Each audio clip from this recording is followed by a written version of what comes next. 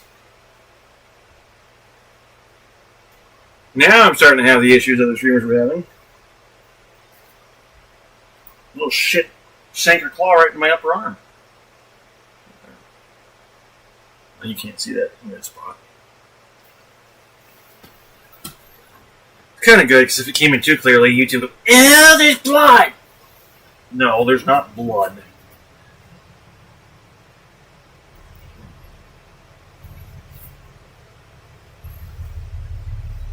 Pardon.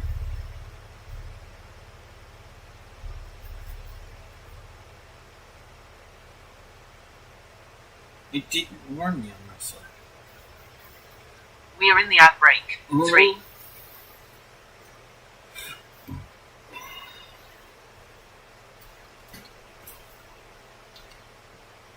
But no ads yet. Oh. Yeah, I didn't get a warning for it.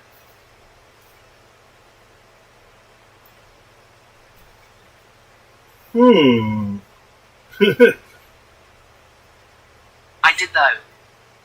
You did? Alright. Yeah, I didn't get the warning.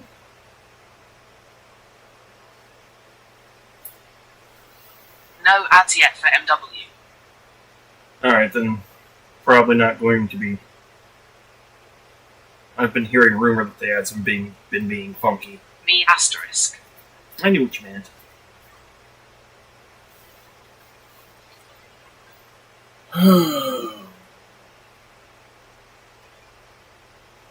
Asterisk, asterisk, asterisk, asterisk. I've still got another hour before I can go to use the bathroom. It's still being cleaned. Yay. Millions. When asked recently on the steps of the Capitol if you could speak directly to Elon Musk, what would you say?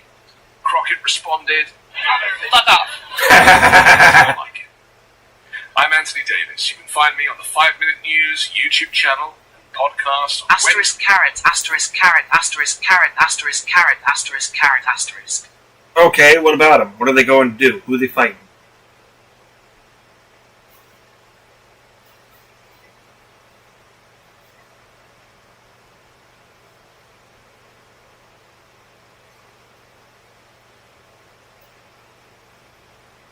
The U.S. Federal Aviation Administration reported on Friday that the SpaceX Starship explosion from the previous day disrupted approximately 240 flights. Concerns over falling debris led to the diversion I cast hole in a of 2 sock. dozen aircraft. This incident marked the second consecutive explosion of a SpaceX Starship during a test launch. On Thursday, the FAA issued ground stops lasting just over an hour from departing flights. And carrots AMD rhymes. Dude, it's nice out. Upper 60s. Windows open, but damn too bright for my sensitive eyes. Damn, that would be nice. 28 flights were diverted and 40 airborne. But then again, at the same time, I also don't have a direct line light in. Not to the trailer or anything. The roof vents, let light in. Well, when you they're closed. 30s again. Yeah. It would be nice if it was 60. I would be able to have the heater off and fucking everything. That would be nice. We haven't hit 60s for a while. It's been from high 30s to low 50s. It's cold, night and mosquitoes everywhere. WTF, you mean?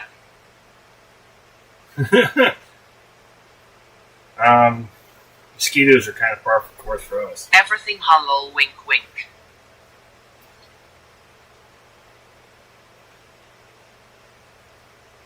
$60 is still kind of nice, though, comparatively. Unless you're talking cells, then, yeah, no, that's not so great.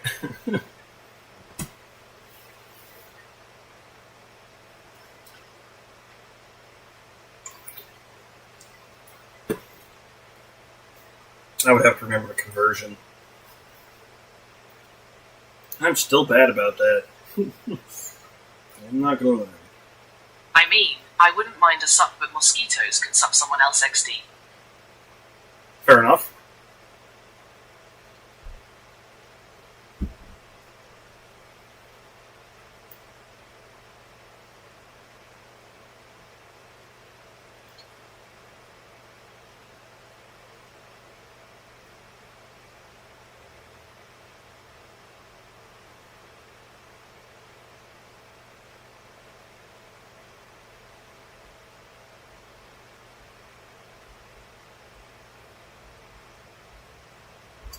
I'm getting different stories on what the stimulus payment volume is going to be. Some are saying up to 4,700. Some are saying just 1,000 something. I will behave, I will behave. I will behave, I will behave, I will behave.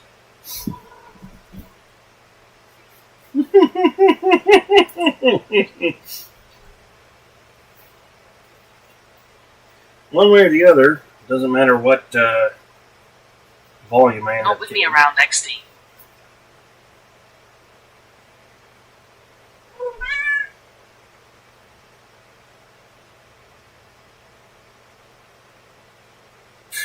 Well, there are many private places you guys can go have fun if you really What want stimulus package? to. Trump's supposedly putting out a stimulus package. It's been rumored for a little while. You know, he made absolute declaration of it during the joint sessions speech. That's what it's called, joint sessions. I need to remember it's joint sessions. I've been trying to remember what it was fucking called. I watched the damn thing and it... my head afterward. I felt like someone had sat there and given me a fucking sedative.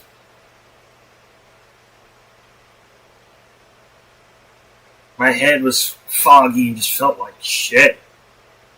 About an hour later, it finally turned into a dictators headache. say that's wasteful spending.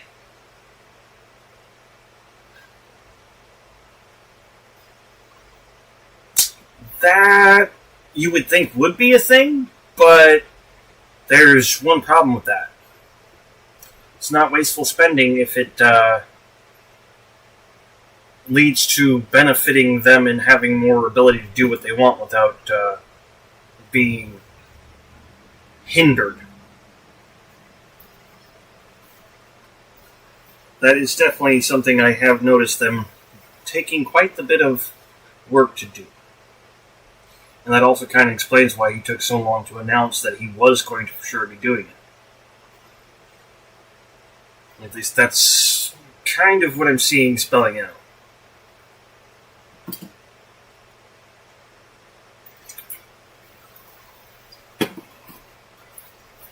Almost as if it's another attempted ditch hope to get people to like him again and not dislike him because of everything he's been doing. I guess you could call it a campaign to counter the negative. Oracle 1469, do you need some handcuffs, ropes and spanks to behave? Laughing face. You're threatening him with a good time.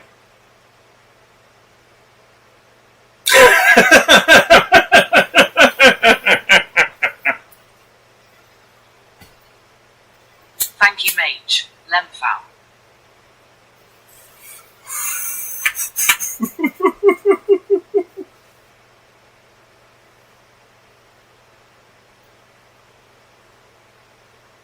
Shut up there! Don't tease me, dragon. Not with my spanks, because I break bones XD. Yeah, no, the Spanx wouldn't be.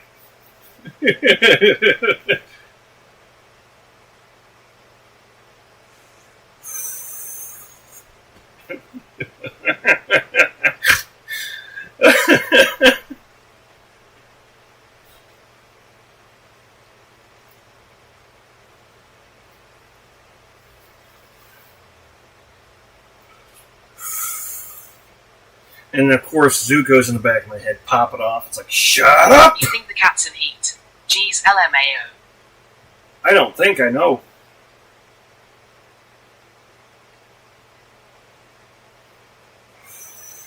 I know she's in heat. This is not her first heat. She's definitely a nice... She's not a loud cat when she's in heat, which is kind of nice. She's not all that screamy nonsense.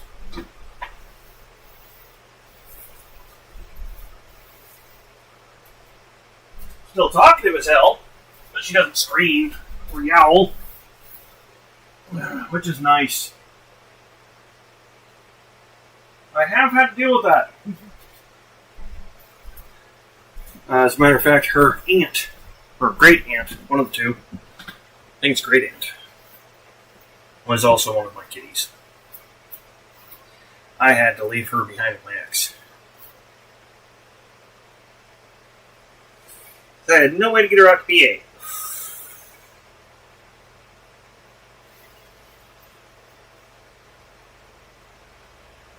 So my ex has my son and my cat. But then again, technically,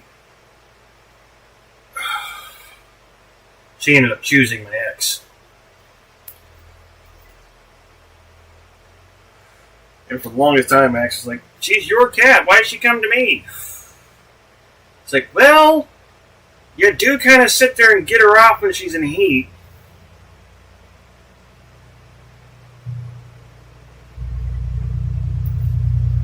Which was honestly weird to me. Just like, I get it, you feel for her, but... Huh?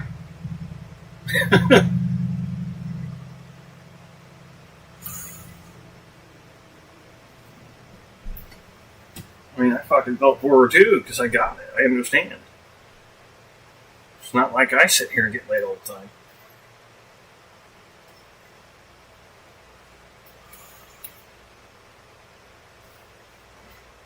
Wait, she helped the cat get off when in heat. Yes.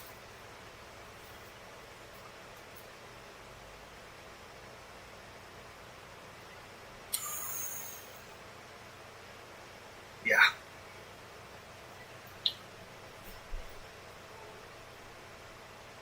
Darthik. That was my reaction.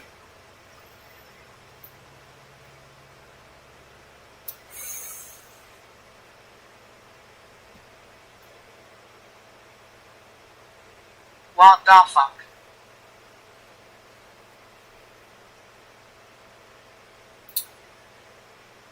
Yeah, kind of makes sense as to why she was abusive, too, huh?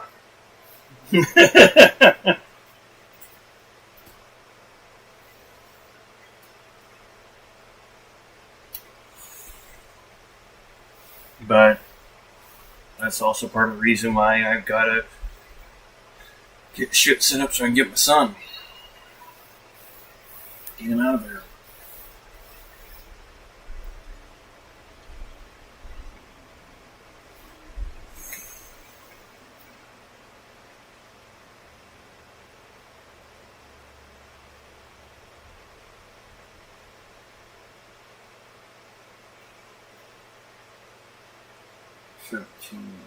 Okay, so we got one more from yesterday, and then just today's stuff, which technically I saved. Bernie Sanders was just speaking in Altoona, Wisconsin, as part of his Fight the Oligarch tour. As Senator Sanders writes, over 15,000 people came out in Republican districts in Michigan and Wisconsin this weekend to say no to oligarchy, no to authoritarianism, no to Medicaid cuts, no to huge tax breaks for billionaires. If we stand together, we can defeat Trumpism. Now, we know that MAGA Republicans are canceling their town halls, but Senator Bernie Sanders was in Wisconsin, he was in Michigan, speaking to reddish and purplish areas, speaking to workers. Here he was in Altoona, and here's one of the messages that he had to deliver. Let's play it. By Dragon. A lot of people have addictions. Good day to you But I will guys. tell you what the most serious addiction is. It is the addiction of greed of this billionaire class.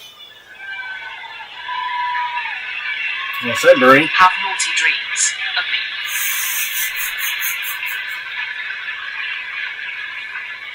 I mean, how much do you need to live? And there Thank you, Bernie. no stopping them. And what is scary is right now, they are prepared to dismember the federal government and cut NA programs got a girl from the Ukraine. low-income and working class people desperately need so that they can give themselves an enormous tax break of over $1 trillion. By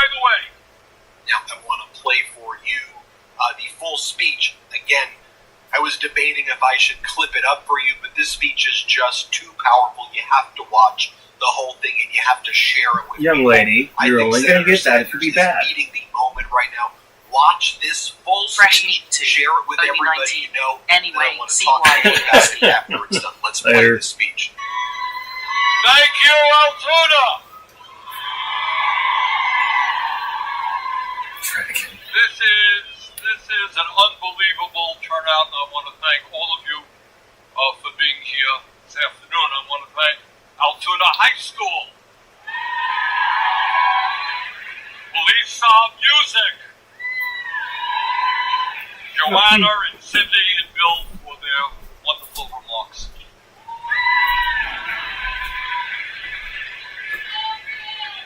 Love you too. And I gotta tell you, being here is like being in rural Vermont. Most of Vermonters live in towns like Altoona.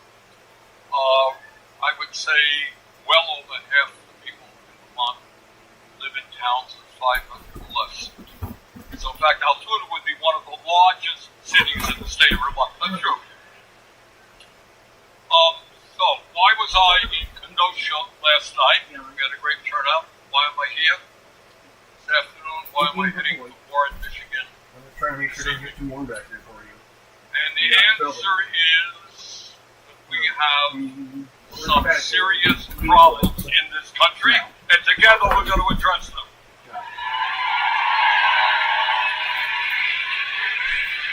Lady, how are you?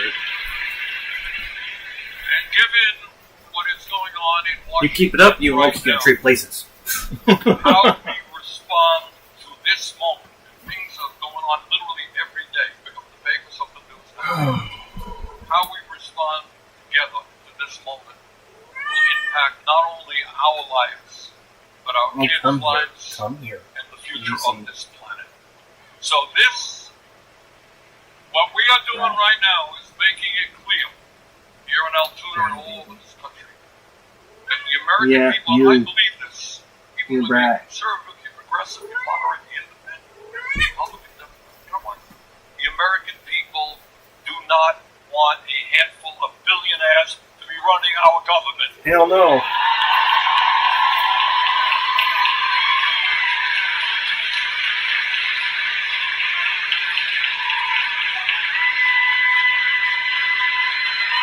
True.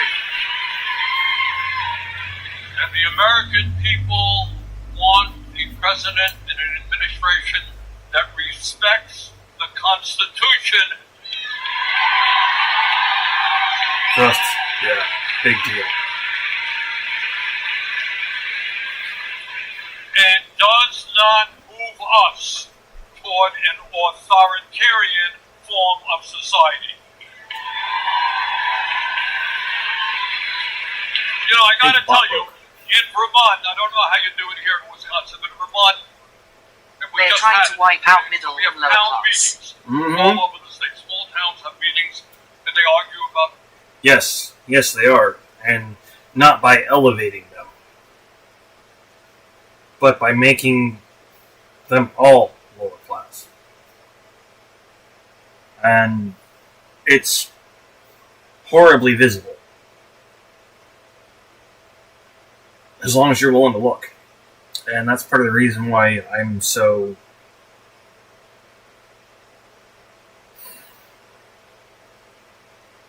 compelled to do this.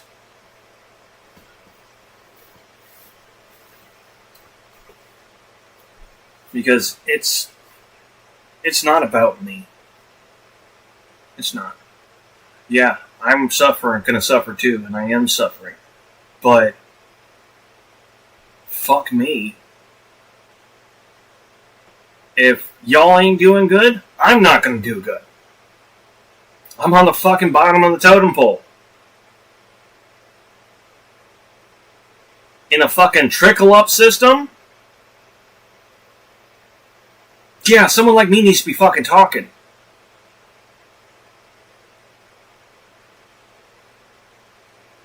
Those of us down here need to not be quiet.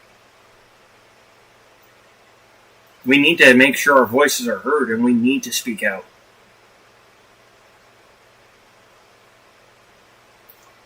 It is not at a point where we can just sit quietly.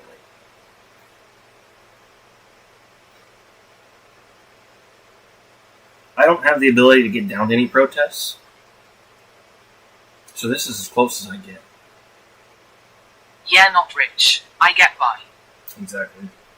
Dude, I don't know how I can get by. I managed to make it happen, honestly, with a little bit of help.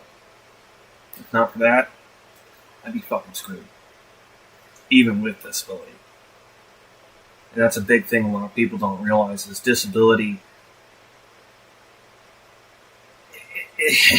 You don't get disability and get to live a lazy life.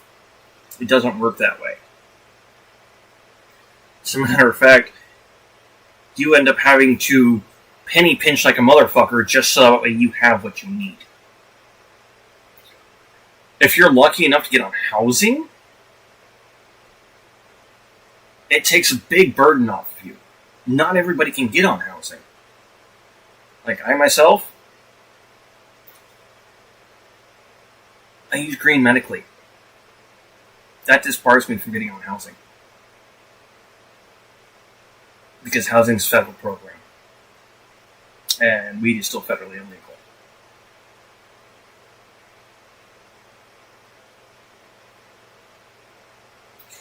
So quite literally, my medication stops me from being able to have affordable housing.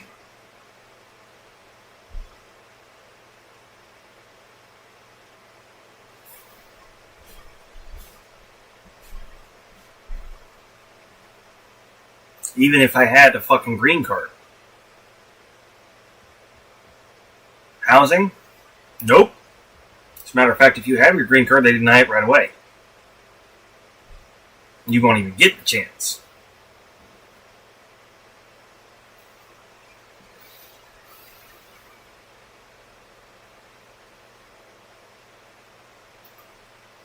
I wonder how my ex Rachel is doing, considering she has her green card now on, or has been on housing. She now has it, but she was in need of it. I'm not going to say she wasn't, because she very much was. And probably still is.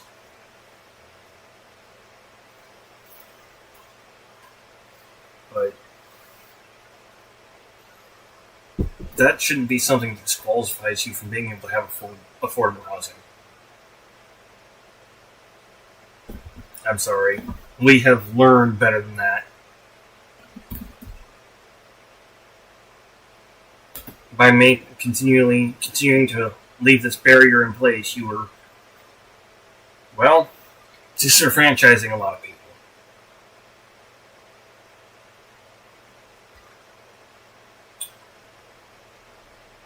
There's a meme that's been going around for a while now. I think it was Finland? Let's see if I can pull that meme up. I've actually still got it, so. I think it's the phone number.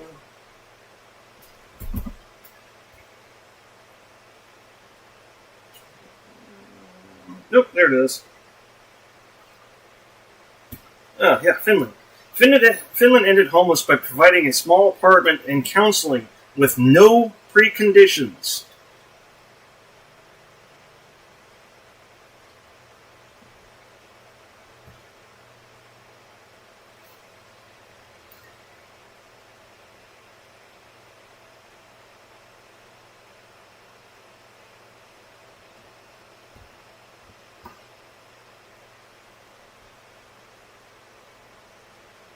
And yeah, that's how you solve a homelessness crisis.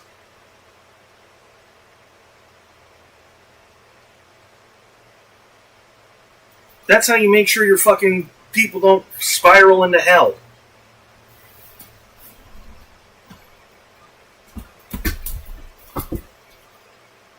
If only America would take notes from other countries. Agreed. Been under that for a while, too.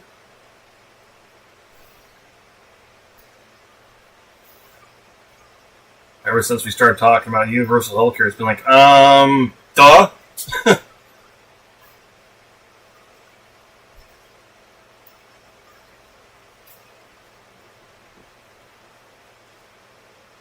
And honestly, so many times I have to sit here and look at the people and go, Donald Trump and Elon Musk are the bad guy. Duh.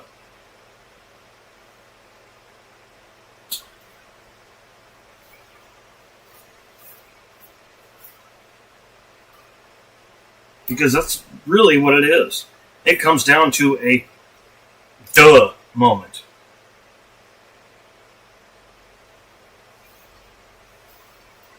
If you understand anything about the way humans behave, it is quite literally a duh moment. The fact that America is not listening to its psychologists and its scientists, that actually angers me. Because these are the professionals. These are the people that spend their lives doing this shit. They are the person you go to when you need information about this shit. Don't go to some politician or some fucking Can be a fake ass convicted doctor. convict to get some everyday jobs, but clearly can be a dictator.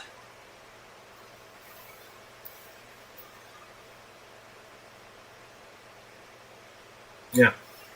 And that's just it. His ass never should have been on the ballot because of being convicted. But, because he has friends in the Supreme Court,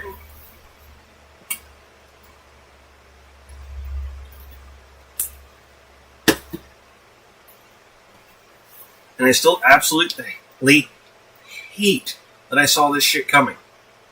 Fucking more than 20 years ago. Or at least it seems like it's almost more than 20 years. It's working on it, I think.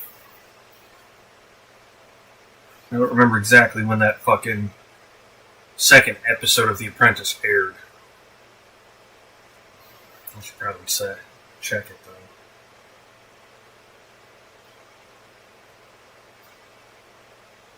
though.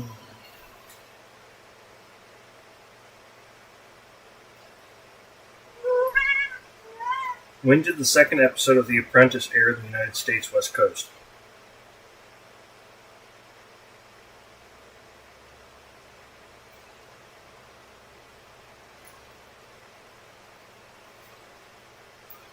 So no, it would have been 2004.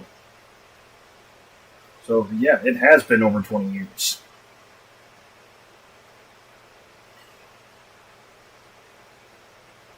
Okay, well, I thought it was my time blindness, but nope, that's spot on. Okay. I didn't realize that was spot on. How much they want to put into the schools and the roads. Everyone gets up and they yell and they scream and they do their thing. It's called democracy. Damn right. And you know what? I don't know how many of you remember this. Winston Churchill said, he said, democracy is the worst form of government except for all others. Yep, he sure did. So we prefer the arguing and the yelling and the debating rather than have a handful of people telling us how to live our lives. Yep.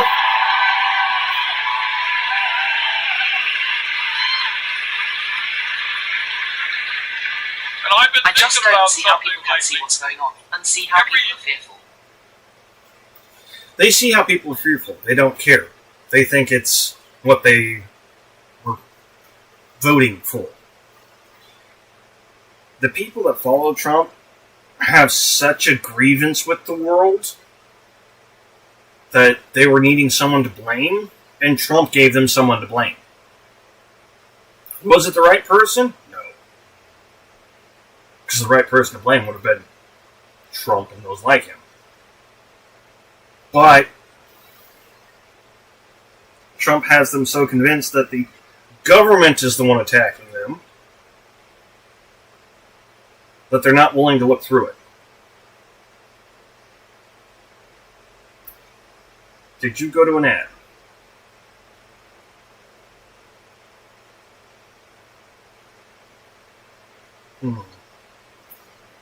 Interesting.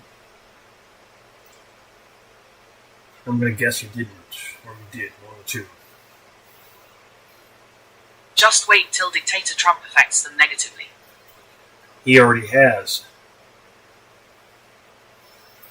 No ads. Okay. Yeah, no, he already has affected them negatively. They think it's Biden because that's what he says. When I'm saying these people are brainwashed, I'm not being hyperbolic. I'm not talking shit. They are legitimately brainwashed. I actually watched it happen. You did too. You're right. And you did too. We all watched it happen. How many of us actually know that's what was going on?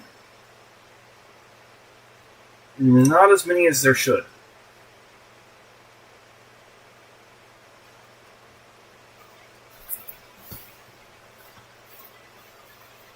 During Trump's running for first presidency, I did a little research, well, I should say more research into brainwashing.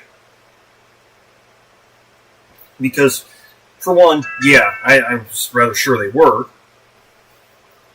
But two, I wanted to increase my knowledge and try to understand how it worked.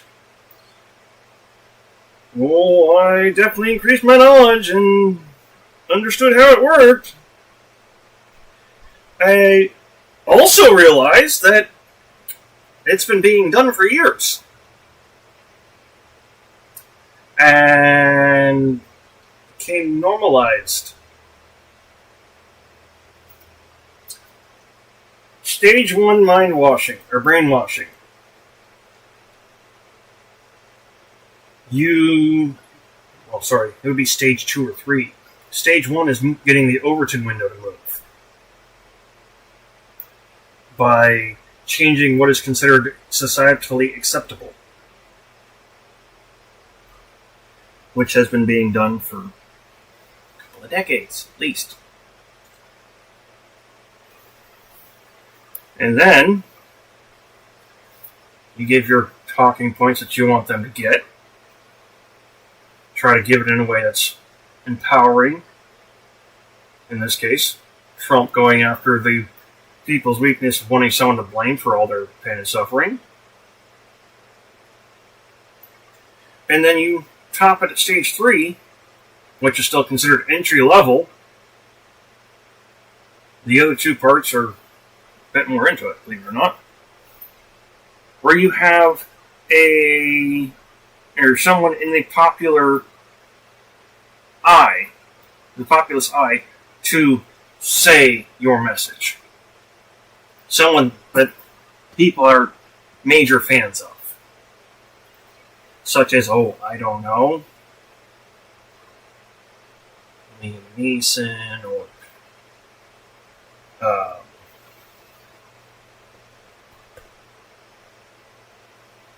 Hollywood Hogan. You're probably getting the idea already. Somebody who is popular or famous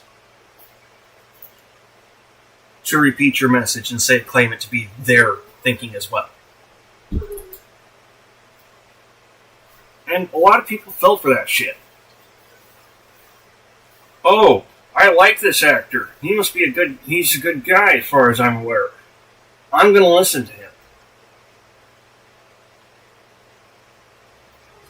Not exactly like that, but wait a minute. I respect this person. He's saying this. Maybe I need to sit here and reconsider my thoughts on it. Is the way it actually goes. And is if you have the mental space to be able to do so, you've got to remember that not everybody has an internal monologue.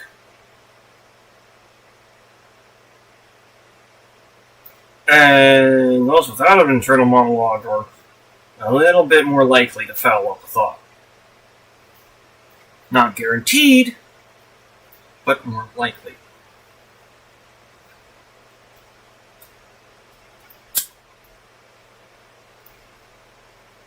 Brainwashing has been being done for too long. And if you want a good example right here and now, take a look at a Russian street. Go over to Russia, you can see the propaganda over there all the goddamn time. North Korea. Yeah, go ahead. Take a look. Don't necessarily go over there. For real, I don't care which side of the aisle you're on. Don't go there. You might get stuck there. And even if you voted for Trump and still support him now, I don't want you stuck there. I don't want you stuck in a dictator's fucking country. For real. You made me think me a lefty and doesn't give a shit and would like to see it. That's wrong. Gays are illegal in Russia. Mm-hmm. You very much are. Y'all may think that I want the worst for you because I'm left-wing, quote, quote. That's not the case. I don't want you guys to come afoul or a harm. I'm not out here because I want to fight against you and hurt you. If you think that of me, you need to get over yourself. For fucking real.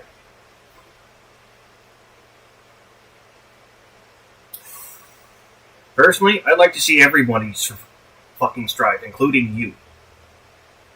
Including you fucking Trump supporters. I would like to see you guys have a good life. Not get fucked over by somebody who's quite literally bending you over.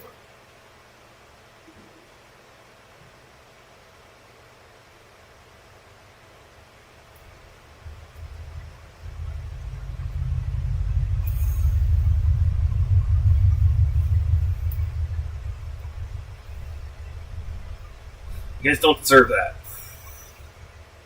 Nobody deserves that. Especially not the American people. Especially not the backbone of our fucking country. Our farmers don't deserve this. Not at all.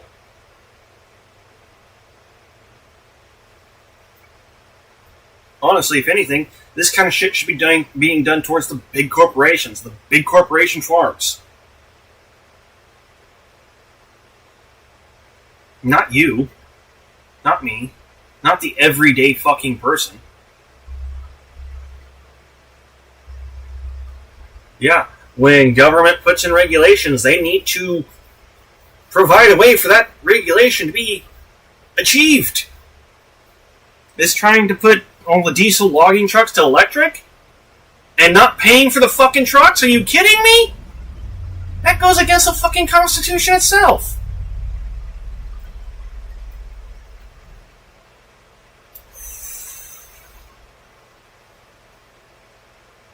No. That's something that's been lost over the years. Is in the Constitution, it says anything mandated by the government is not to be paid for by the people, if the people must have this mandated item. Which includes your ID.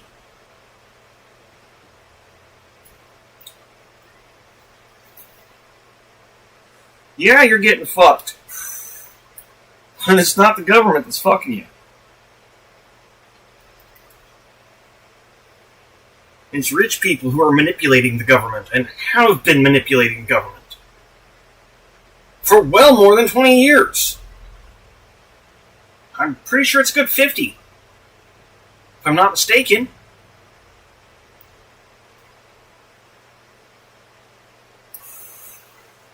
Ever since trickle down was made a thing, y'all have been getting fucked.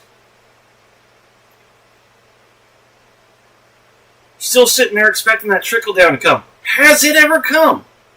I have not yet seen it in my lifetime.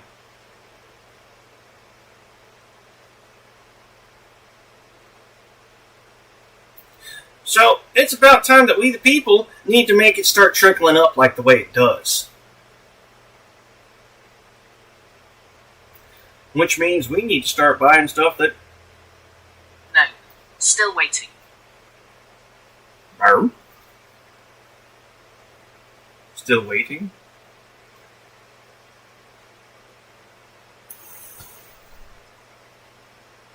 Means we need to pay attention to what we buy. Who makes it? Where it comes from?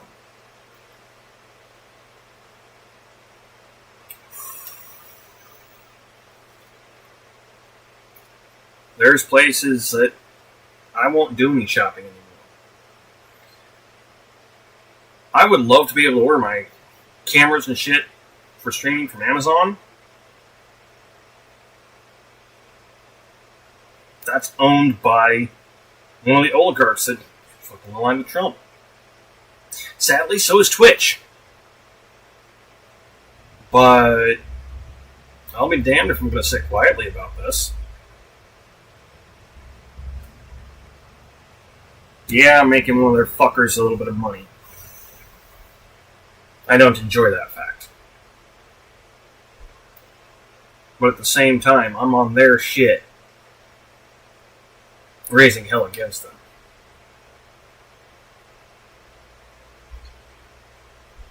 Just like I am on fucking Twitter.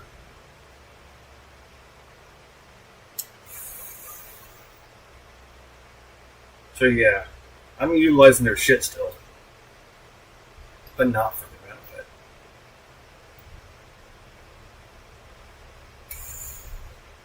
I won't buy from them directly anymore. I left Twitter. A lot of people have. A lot of people have gone over to Blue Sky. I haven't yet. I'm kind of one of those that doesn't switch social media apps very quickly or often. Shit. I still had a MySpace. Yeah. I could probably still find my MySpace.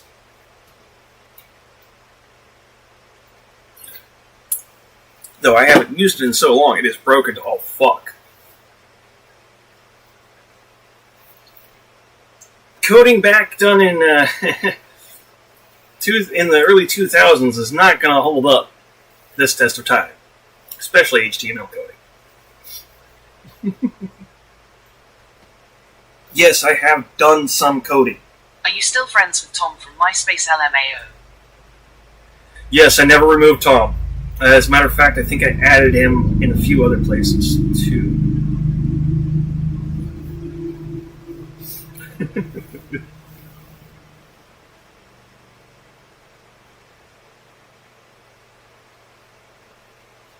Tom, everybody's first MySpace friend.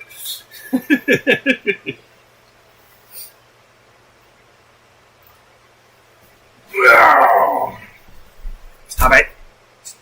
Stop it. I sat crisscross for too long.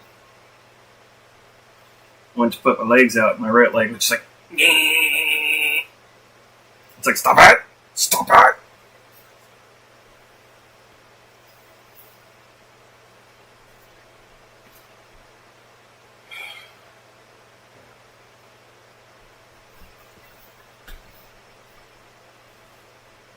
The stuff that's going on is going on because of people wanting something and putting their blinders on. In the end, to say it's without coercion is wrong. Excuse me. To say it's without manipulation is wrong, because both have happened. Honestly, on a whole, our country's understanding of psychology sucks.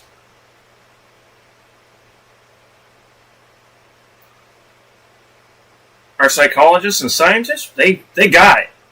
Our people, most of them don't have a fucking clue.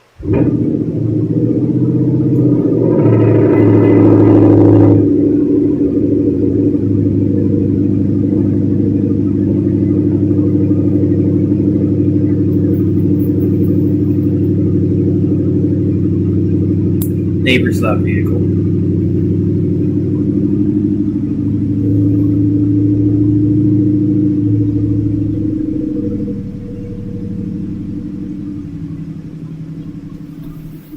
And that is a good portion of what we are combating is ignorance.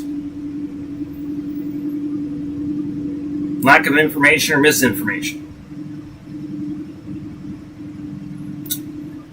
Hence what I was saying about my Twitter fight the other day. Where someone was trying to say that 10 Democrats voted to remove Al Green and censor him. No. 10 Democrats did not vote to censor Al Green. 10 Republicans wearing pink decided to sit on the Democrat side of the aisle and voted to censor Al Green.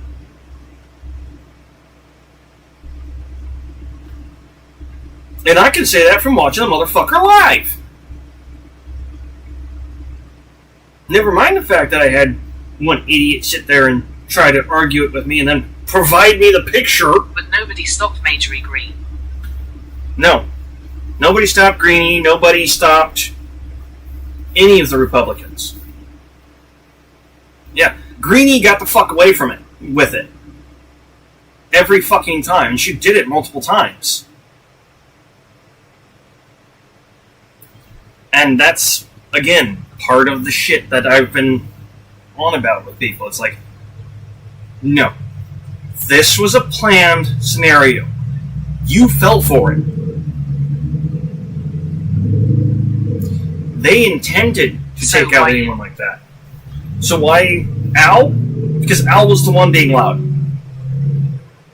Al was the convenient target.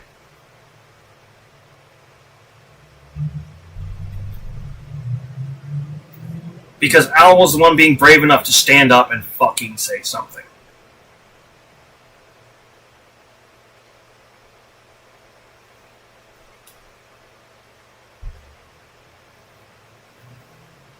They didn't pick Al. They did it so that way they had a way to say that when the Democrats popped off, that the Democrats voted to silence their own.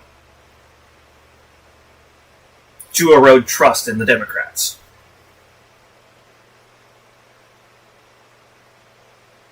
And, yeah, it's been working.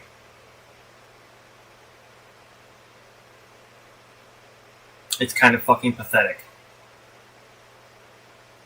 As a matter of fact, I am probably going to end this stream and hop over to TikTok and actually make a TikTok about it, because it's bullshit, and I have not seen enough circulating calling it out. I have seen one story where they were saying it was the Democrats, and I had to call that shit out. And got fucked the entire time until they provided me the fucking proof. And I went, thanks. So, how you feel about your statement now? They've kept their fucking mouth shut.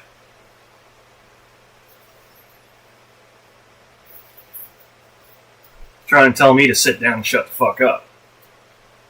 It's like, no, motherfucker. I know what I'm talking about. Did you even watch it? Did you read the articles? Yeah, I did watch it. Live in living fucking color, bitch. And I've been following and reporting on this shit every fucking day. So you want to say I'm lying? Roar, motherfucker. Let me rip your throat out.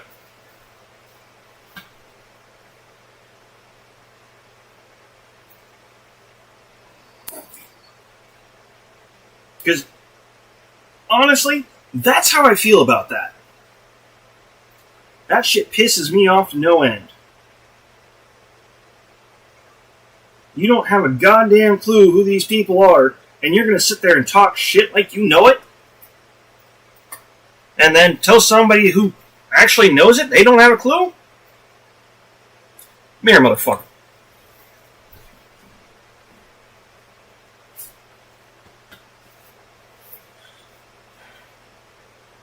So for those wanting to see the TikTok, over on TikTok, I'm under Mage. M-A-G-E. They didn't let me have Old Mage Guy, bastards. I'm like, oh, your name's Old Mage Guy. What's your screen name? Can't be Old Mage Guy. It's like, I hate it when you bastards do this. I can't go back and change that now. Fuckers.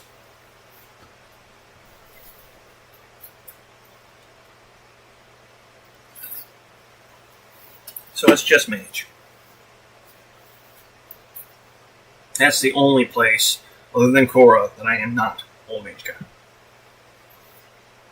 Okay, catch ya in Abbott since you're heading to TikTok lol. See you on later. Alright. I still need to post an announcement about the Not Safe for Work stream and figure out how long before I do it. Ye freaking ha. Yeah, they can use TikTok Talk app for it. I don't know. If I use this, I know my controls and don't have to fight with it.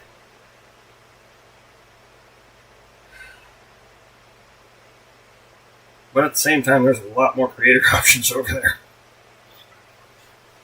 I do have to say I like TikTok for that fact. There's a lot of creator options. I guess I'll look for THR Naughty Bit. Lol. It's going to be over on Robo. If you still have that saved or memorized. Did you? I thought you made it one or two of them at least.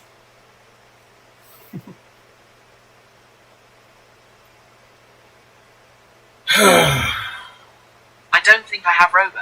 Alright. Robo Streamer website. Just give you a chance to get over there and get your stuff set. I think install your naughty one on here.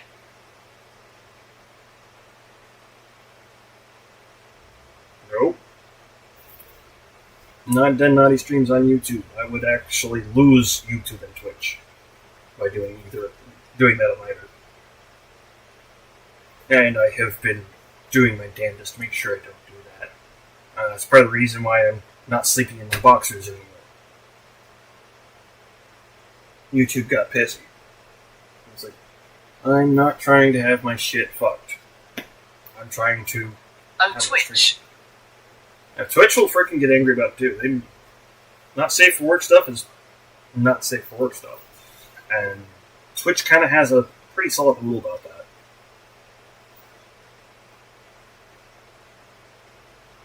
Alright, everybody. As much as I don't want to go do this TikTok, I do need to start putting this shit on TikTok. I do need to get in a spot that's got a very large audience here.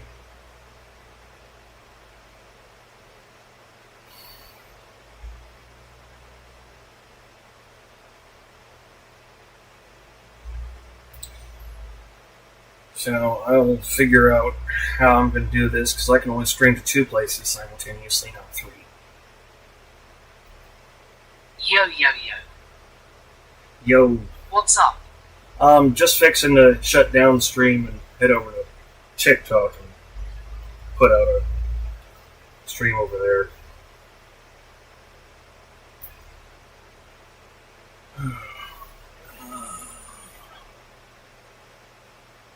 Well, Grant, thank you for stopping by. Yeah, just fucking going over the typical shit that's going on. As far as the government's bullshit and the rich fuckers.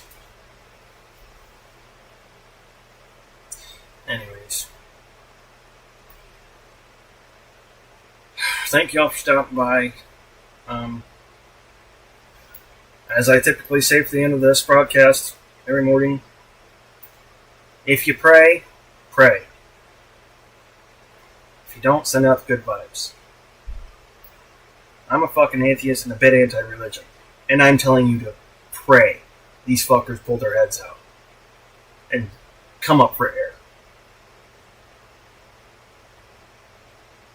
I know I'm sending vibes out every fucking day. But we need these people to come to a realization.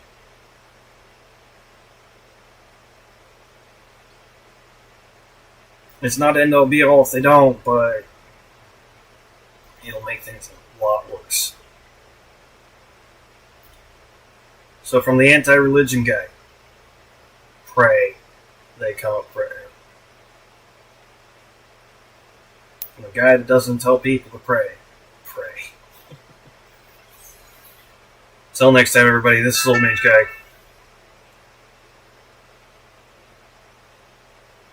Catch you in the next news.